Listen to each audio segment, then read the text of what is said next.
Isang pinagpalang araw sa inyong lahat. Tayo po'y magninilay sa salita ng Diyos, ang pinagmumulan ng awa at tawa ng ating buhay, ang salitawa. Paano ba nating masasabing blessed tayo? Marahil mga kapatid, marami sa atin ang magsasabi na masusukat na tayo'y blessed ng Diyos ayon sa tinatanggap natin o natanggap natin sa buhay. Kung gaano kadami yung ating natanggap na pagpapala mula sa Diyos. Marami sa atin magsasabi na blessed tayo kapag nakatanggap tayo ng ganito, ganon. Pero mga kapatid, hindi po lamang tayo blessed base sa mga bagay-bagay na natanggap natin o sa dami ng bagay o pagpapalang natanggap natin. Minsan sa buhay natin, ang blessing ay nakabalot sa mga bagay o taong kailangan nating bitawan o i-let go.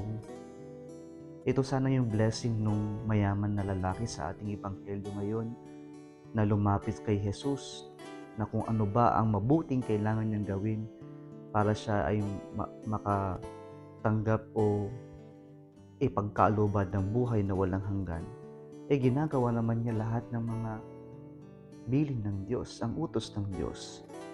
At sabi ni Jesus, nakita niya na mayroong isang kulang sa kanya. Sabi niya, "Go, sell what you have and give the money to the poor, and you will have riches in heaven." God, our Lord Jesus Christ, asked him to let go his properties and start offering the money to the poor. Pero hindi niya ito magawa kasi marahil para sa kanya, blessed siya kasi marami siyang kayamanan. Kaya nung sinabi ni Jesus, ibenta mo at ibigay mo yung napagbentahan sa mga mahihirap, nalungkot siya at umalis sapagkat hindi niya kayang bitawan ang kanyang kayamanan, yung kanyang inaakalang basihan ng pagiging blessed. Mga kapatid, sa buhay natin may ginagawang pag-aalis ng Diyos, may mga pinuputol ng Diyos upang sa ganon may bigay niya sa atin yung mga tunay na blessing na masigit pa sa inaakala nating blessing. Baka minsan kasi yung ating pananaw na blessing ay material na bagay lamang. Pero may mga blessings pa na mas mahalaga na ibibigay ng Diyos para sa atin.